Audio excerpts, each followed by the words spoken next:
Eeyyee walloon anaafis dhiiga ajjechaan isaan malu kan jiru du'a malee inni ajjeefame hin galu.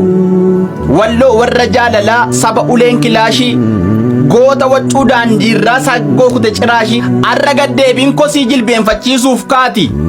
Galtuun gaaddisan qabne abbaa qeetti taati. Saba oo nyaadhuu malee dhaabbateen beenne kadhaa. Iyyeessa karaa daarii ol galchee dibudadhaa. Walloon yakkan hojjenne oromummaaf dhaanama. Mirga jiraachuu dhabee ajjeefame awwaalama. Kutaa 11 Oromoon bakka maraa akka wal malee hin qabne jala muraatii bara. Harkan kenninaa lammi sareen baqaan jabaata. Kan mirga isaa falmateetu kabajamee jiraata. Jalaa kaanee teessisuun inni jaarraa kaleessaa.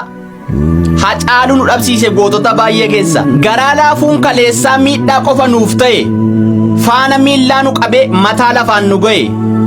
Jabaadhuu falmi walloo falmachuun cubbuu miti.